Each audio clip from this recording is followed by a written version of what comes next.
So hello guys, welcome back to my channel भटकती आत्मा में। तो आज हम पूरा दिन ट्रैवल में रहे, इसीलिए मैं वीडियोस नहीं बना पाई ज़्यादा। बिकॉज मॉर्निंग में हम सुरकंडा देवी मंदिर से वापस ऋषिकेश के लिए आए, जो कि हमें आते आते 3:30 बज गया। 3:30 बजने के बाद हमने जो इस होटल में अपना लगेज एंड ऑल रखा था, वहाँ से हमने लगेज लिया। होटल वाले से भी थोड़ा तू मैं हो गया।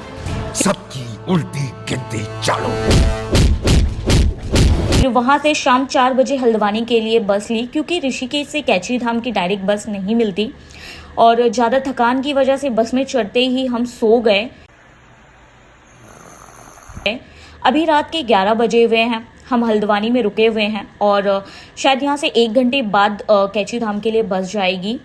सो यहाँ से हम कैची धाम के लिए बस लेंगे, जो सुबह हमें 3 से 4 बजे ड्रॉप करेगी। मॉर्निंग गाइस, हम लोग कल शाम से 4 बजे से ये मुंह से सुपारी निकाल के बात कर रहे बाबा।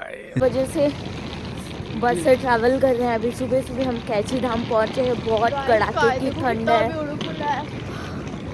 और यहाँ रात में रोड पे कोई और नहीं है, सिर्फ हम 3 लोग अपने ट्रॉली बैग्स लेके यहाँ वहाँ मंडरा रहे हैं। A few moments later. So guys, रात के 3 बज रहे हैं। पूरी सड़क खाली है, हमारे अलावा कोई नहीं है। एक गाड़ी आ रही है अभी जस्ट। हम कैची धाम में हैं। हमारे पास स्टे के लिए कुछ है नहीं, तो हम स्टे के लिए रूम्स देख रहे हैं। 2000 years later. इस फाइनली आधा घंटा भटकने के बाद हमें एक रूम मिल गया। रोड पे हमें एक अंकल मिले जो अपने गेस्ट को छोड़ने आए थे। आई थिंक जिस गेस्ट को उन्होंने छोड़ा वही रूम उनके पास खाली था।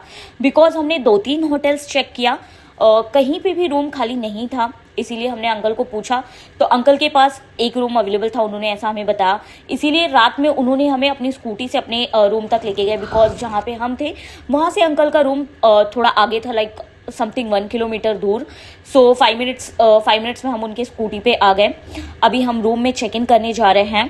Good morning guys. So finally हमारी सुबह हो चुकी है। हम सो के उठ के नीम करौली बाबा के दर्शन के लिए जा रहे हैं। बहुत ठंड है, मुंह से बर्फ निकल रही है। कैसे लोग रहते हैं यार यहाँ पर। चलो तुमको पागल कुत्ते का गाड़ी उठा के ले जाएगा, बता रहे हैं। तो फाइनली हम कैची धाम के दर्शन कर चुके हैं, लेकिन अंदर जाते वक्त हमने वीडियो नहीं ली, क्योंकि वहाँ कैमरा अलाउड नहीं था। और हमने पहले ही डिसाइड किया था कि मंदिर के अंदर का कोई पार्ट कवर नहीं करेंगे, बिकॉज यहाँ हम दर्शन के लिए आए थे।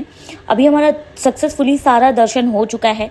अभी कैची धाम नीम करौली बाबा जी का आश्रम है, जो 1960 में बनाया गया था। कैंची नाम इसलिए पड़ा क्योंकि यहाँ 2 पहाड़ी नदियाँ आपस में ऐसे मिलती हैं जैसे कैंची। ये जगह तब फेमस हुई जब नीम करौली बाबा जी यहाँ साधना करते थे और उनके सत्संग से लोगों की लाइफ में रियल चेंजेस आए। बाद में ये जगह इंटरनेशनली तब ज़्यादा फेमस हो गई जब स्टीव जॉब्स, मार्क जकरबर्ग जैसे लोग यहाँ आए और इस जगह की शांति और स्पिरिचुअल एनर्जी के बारे में ओपनली बात की। कि बहुत लोगों को पता नहीं होगा नीम करौली बाबा जी कौन है। वैसे तो मुझे लगता है सभी को पता होगा, बट अगर नहीं भी पता होगा तो मैं बता देती हूँ। नीम करौली बाबा जी का असली नाम था लक्ष्मण नारायण शर्मा। बाबा जी को महाराज जी भी कहा जाता था। उन्होंने अपना जीवन प्रेम, सेवा और भक्ति को समर्पित कर दिया। बाबा जी कहते थे प्रेम ही सबसे बड़ी भक्ति है।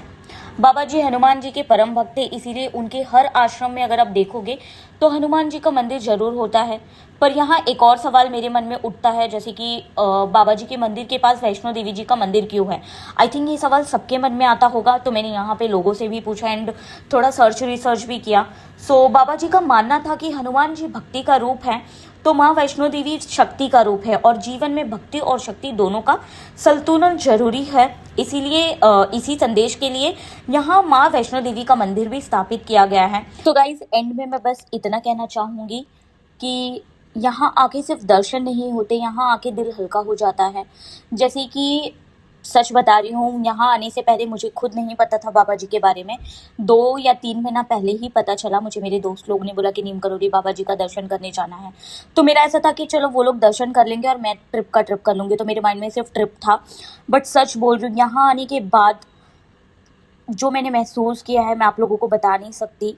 पर लोग कहते हैं बाबा जी दिखते नहीं, पर जो मानता है उनका रास्ता खुद बाबा जी बना देते हैं। और मैं सच बता रही हूँ, मैं खुद ये सारी चीज़ें महसूस कर पा रही हूँ। मेरी लाइफ में बहुत सारी चेंजेस आए हैं वहाँ जाके आने के बाद।